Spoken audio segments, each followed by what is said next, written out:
Cabdilaahi oo Xasan Guuleed waxa uu muddo dheer ka mid ahaa ciidamada qaranka Soomaaliland waxaana uu ku sugan yahay xaalad nololeed oo adag waxa aan saakaasi kadisa kula kulmay Mujaahid Cabdilaahi oo Xasan Guuleed hotel maamuus ee magaalada Hargeysa isagoo iiga waramay xaaladda uu ku sugan yahay u soo bandhigayna shacbi weynaha reer Soomaaliland isla markaasina ka codsaday ummadda muxsiniinta ah iyo madaxda qaranka Jamhuuriyadda Soomaaliland in ay wixii ay ku tari karaan ku soo caawiyaan Mujaahid Cabdilaahi Xasan Guuleed waxaana kamid ahaa hadaladiisii bulli tool ay lagu go'aan gaboobeyna uu ku soo dagaalamay dalka maantana aad u cadilan waxaan ku codsanayaa inay caawiyaan oo baabuuriyaan waxay taakarayaan ay iibiyaan waxaan ku codsanayaa inay waxay kari karaan ay qabtaan madaxweynaha waxaan ku codsanayaa inuu wixii qabto waxaan ahay mushaahidiintii dalka لحلان كيلو لنشرينا أثير بانو هاي ثير بوحنا رج دجالك أي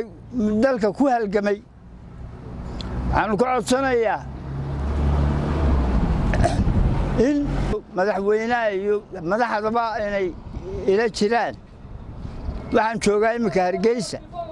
هرجيسة أنا كل عدلني وعن أنا كنسيين مدح وينا وعن ليه هاي إله كوك عيال والدلك كوك عيال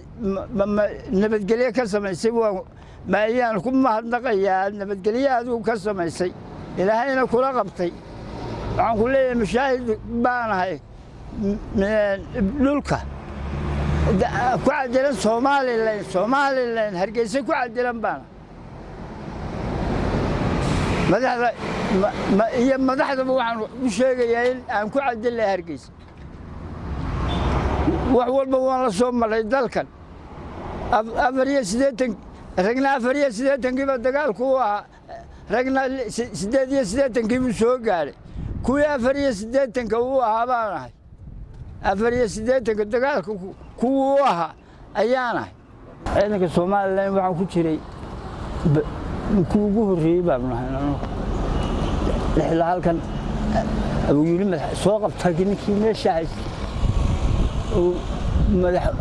سياد بريء سوق بتلفتي سكانة سوق تكتجن أيان هالكن بابو هالكن مركزون لقيه محمد علي نكيلو لشرو كاشام وكم وحنو بهني وحنولك كذا قادمه هذا وانو عدلي waxaan ka codsanayaa ninka sameeyay wax lagu hadlo oo ah tiisigan Somaliland ninka sameeyay ya madaxda waxaan ka codsanaynaa in ayna gargaaraan oo ilaahay hala qabtay nala qabtaan إلهي وحنا كبار صرنا إله نسيي نبتقليدا يعرف الناس كاي وحنا هالجميل يبان وشكر لنا إلهينا أنو تاميلو إلهي أنو تاميلو السلام عليكم ورحمة الله